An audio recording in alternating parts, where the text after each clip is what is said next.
आज हम 34 chest size का फुल स्लीव ब्लाउज़ की कटिंग स्टिचिंग करेंगे, जो कि बहुत ही आसान तरीके से मैं बताऊंगी। शोल्डर आर्म होल कितना लेना है फुल स्लीव ब्लाउज़ की कटिंग स्टिचिंग में। सबसे पहले आपको अस्तर को और मेन कपड़े को प्रेस कर लेना है। गाइज़, आपको कढ़ाई वाली पैंट की कटिंग स्टिचिंग सीखनी है तो सेकंड चैनल पे वीडियो पोस्ट हो गया है, आप उसे ज़रूर देखें। लिंक आपको कम्युनिटी पोस्ट पे मिल जाएगा। यहाँ पे अस्तर को मेन फैब्रिक को मैंने कर लिया है प्रेस। तो अब करेंगे 34 चेस्ट साइज़ की ब्लाउज़ की कटिंग। ध्यान रहे मैंने अस्तर 1 मीटर लिया है। अपनी ओर से ओपन साइड रखेंगे, ध्यान से देखें, इस तरह से रखना है क्योंकि फ्रंट ओपन ब्लाउज़ है ना, इसीलिए। बाकी अस्तर को मैंने फोल्ड कर दिया है।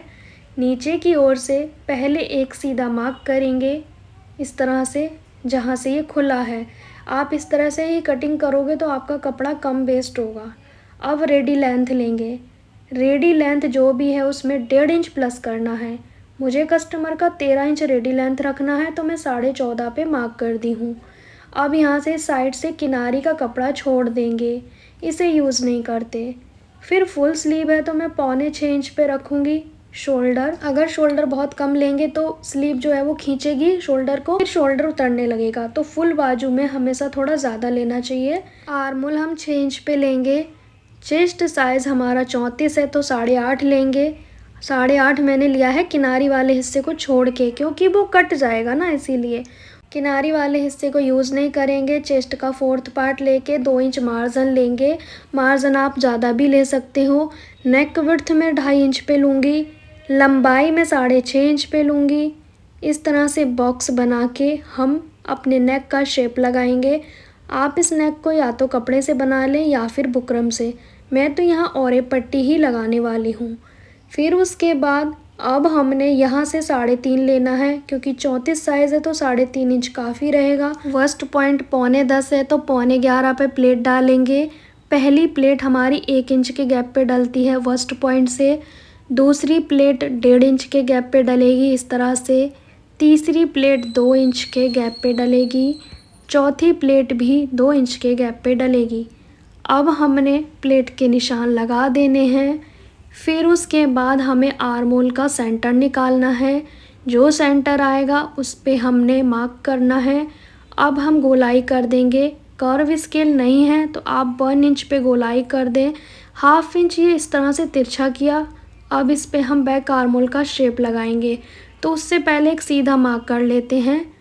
इतनी गैपिंग रहती है हमारी बैक आर्म होल की शेप में, ठीक है।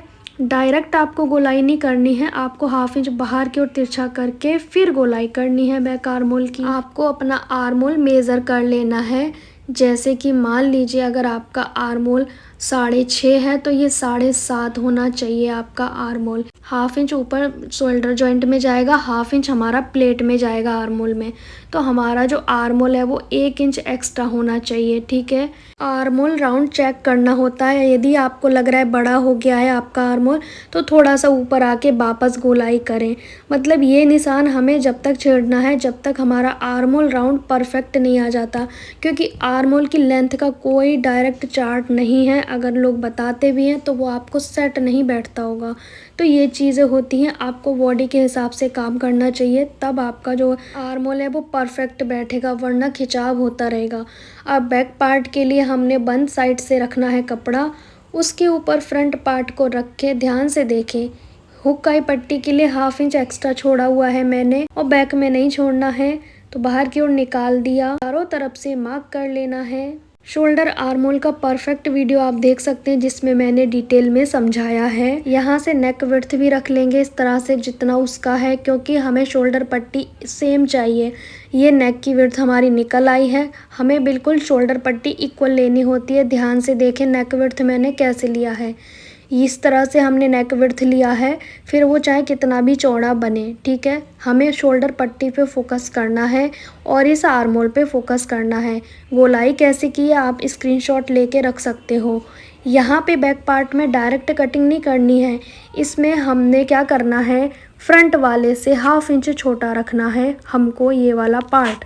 जैसे रेडी लेंथ 13 है तो हम 14 इंच रखेंगे इसकी, ठीक है। बैक पार्ट की हमें लंबाई चौड़ाई कम रखनी है फ्रंट पार्ट से, क्योंकि बैक में सिर्फ 2 प्लेट हैं, फ्रंट में 4 प्लेट होती हैं, तो इस कारण से फ्रंट में कपड़ा ज़्यादा यूज़ होता है।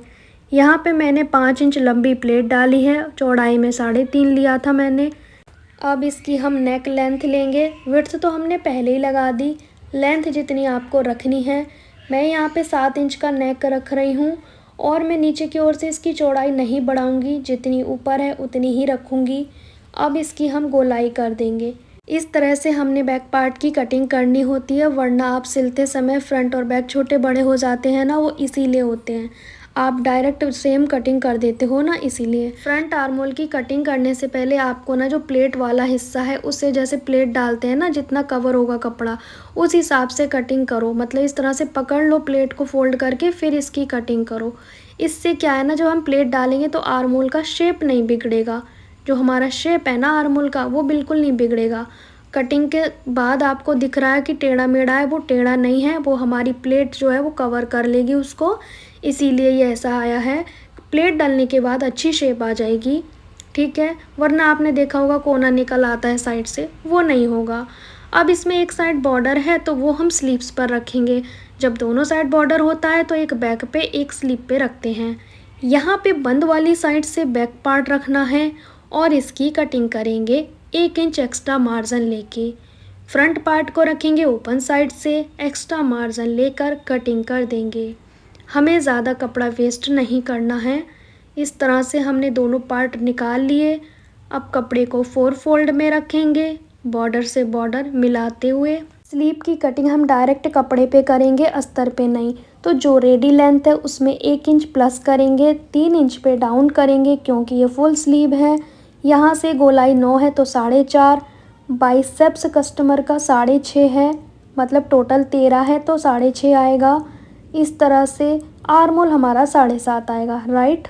दोनों का आर्म होल सेम होना चाहिए, ब्लाउज़ का आर्म होल भी और स्लीव का आर्म होल, तब हमारा परफेक्ट बनेगा। अब हमने गोलाई कर देनी है, दोनों गोलाई कर दी। एक्स्ट्रा मार्जिन लेके कट करेंगे। मैंने 1 इंच एक्स्ट्रा मार्जिन लिया है। थोड़ा सा साइड से जॉइंट आएगा तो मैंने 4 पीस लगा दिए हैं जॉइंट में। अगर 2 पीस लगाओगे तो उसमें ज़्यादा दिखता है जॉइंट, इसीलिए 4 पार्ट में जॉइंट लगाना चाहिए, वो दिखता नहीं है, मार्जिन में चला जाएगा। अब हमने अस्तर को 4 फोल्ड में रखना है। इसके ऊपर स्लीव्स को रखेंगे, बंद वाली साइड से बंद वाली साइड एक्स्ट्रा मार्जिन लेके कटिंग करेंगे। ध्यान रहे स्लीव की कटिंग हमारी मेन फैब्रिक पे हुई है। अब इसको कच्चा करेंगे। उल्टी साइड पे हम मेन फैब्रिक के ऊपर अस्तर रखेंगे, चारों तरफ सिलाई लगा देंगे। फिर ये जो साइड से एक्स्ट्रा कपड़ा होता है उससे छांट लेंगे। फ्रंट पार्ट को भी सेम कच्चा करेंगे, चारों तरफ से सिलाई लगाएंगे, एक्स्ट्रा कपड़े को छांट देंगे। कच्चा कुछ इस तरह से करना है चारों तरफ से। फिर जो कपड़ा दिख रहा है वो कट कर देंगे। मेन कटिंग हमारी किस पे हुई है, अस्तर पे। बाकी स्टिचिंग मैंने नहीं दिखाई क्योंकि बाकी सिंपल है और बहुत बार शेयर की है। मेन इम्पॉर्टेंट इसमें नेक पट्टी है, क्योंकि नेक पट्टी ऐसे लगाएं ताकि हमारा शोल्डर कभी ना गिरे। बहुत सारी और एक पट्टियों को जोड़ लेना है। फिर इसकी ट्रिक ये है कि इस पट्टी को खींचना है। जो इसकी लूजिंग है उसे निकाल देंगे खींचने से। जब ये काफ़ी खिंच जाएगी तो इसकी लूजिंग तो निकल जाएगी, फिर शोल्डर हमारा लूज़ होगा ही नहीं, ठीक है। अब इसे लगाने की ट्रिक भी सीखनी है। हमें 1/2 इंच बाहर की ओर रखना है निकाल के, फिर इस पट्टी को लगाते जाएंगे। ध्यान रहे पट्टी हमने पहले खींच ली है, अब नहीं खींचनी है। जैसे ही शोल्डर के पास आओगे ना तो शोल्डर के दोनों साइड 1-1 इंच की दूरी पे निशान लगा लें और इतनी जगह पे हमें पट्टी को खींचना है हल्का सा, ठीक है। हल्का सा खींचना है, ज़्यादा नहीं खींचना है। बस ये निशान तक सिलाई लग गई। अब वापस से नॉर्मल सिलाई लगाएंगे, कहीं से कुछ भी नहीं खींचना है। पट्टी के ऊपर सिलाई लगाते जाएंगे इस तरह से। हमें पट्टी को कंप्लीट करना है सिलाई लगा करके इस तरीके से। 1/2 इंच बाहर की ओर एक्स्ट्रा रखेंगे और कट कर देंगे। कट करने के बाद हमने पूरे नेक पट्टी पे कट लगाने हैं जहाँ जहाँ गोलाई रहती है। फिर उसके बाद इस तरह से चेक करेंगे कि हमारी प्लेट से प्लेट मैच होनी चाहिए, नेक पट्टी से नेक पट्टी और लेंथ से लेंथ। अब हमने पूरे राउंड पे कट लगाने हैं ताकि ईज़िली ये फोल्ड हो जाए। जो राउंड वाली जगह है सब पे आपको कट लगा लेने हैं। फिर हम सिंगल फोल्ड करेंगे इस तरह से अच्छे से और सिलाई लगाएंगे। ठीक है, यहाँ पे फिनिशिंग से सिलाई लगाएं ताकि तुरपाई में एक बराबर कपड़ा हमारा फोल्ड हो। नेक पट्टी लगाने की ट्रिक बहुत ही आसान मैंने बताई है, जिससे आपके शोल्डर उतरने की समस्या ख़त्म हो जाएगी ऑलमोस्ट। यहाँ पे सिंगल फोल्ड करना है पूरे नेक पट्टी को। गाइज आप हमारे चैनल पे नए हैं तो चैनल को सब्सक्राइब ज़रूर करें। अब हमने नेक पट्टी को दूसरी साइड से जो मार्जिन रह गया है एक्स्ट्रा, इसे कट कर देंगे। इसकी अब कोई ज़रूरत नहीं है। अब कच्चा करना है। आप चाहें तो डायरेक्ट तुरपाई कर सकते हैं। मैं ये तुरपाई बाहर के लिए देती हूँ तो मुझे कच्चा करके देना होता है ताकि फिनिशिंग अच्छी रहे। तो ये कच्चा बखिया लगा लेना है इस तरह से। वैसे आप डायरेक्ट तुरपाई भी कर सकते हो। फिनिशिंग से सिलाई लगाने से क्या है, तुरपाई जल्दी हो जाती है। अब हमारा नेक तो रेडी हो गया है, बाकी सब कुछ सेम करना है। ब्लाउज़ की स्टिचिंग भी सेम करनी है। नेक पट्टी कितनी फिनिशिंग से लगी है आगे का मैं नहीं दिखाऊंगी, क्योंकि बाकी सब सिंपल ब्लाउज़ की ही तरह है। जो इम्पोर्टेंट था, जहाँ पे आप गलतियाँ करते हो, वो चीज़ मुझे दिखाना था। ठीक है, बाकी ब्लाउज़ की फुल कटिंग स्टिचिंग बॉडी पे नाप लेकर कैसे करते हैं, मैंने सेकंड चैनल पे वीडियो बहुत सारे डाले हैं, प्लीज़ वॉच करें। कितना शोल्डर लेते हैं, कितना आर्म होल लेते हैं डीप नेक ब्लाउज़ में, सारी वीडियो आपको मिल जाएंगी मेरे सेकंड चैनल पे। तो यहाँ पे आप देखेंगे फाइनल हो चुका है ये ब्लाउज़। फ़िलहाल इसमें हुक आई नहीं हुए हैं, मैं आपको पहले ही दिखा रही हूँ, क्योंकि हुक आई होने के बाद कस्टमर ले जाएंगे जल्दी। यहाँ पे आप देखें चारों तरफ से इस तरह से मैं बराबर कर करके दिखा रही हूँ कि भाई हर जगह से बराबर है, स्लीव्स बराबर हैं, शोल्डर बराबर हैं, सब कुछ परफेक्ट है इस ब्लाउज़ का। मिलते हैं नेक्स्ट वीडियो में। आप कमेंट करके बताना कैसा लगा।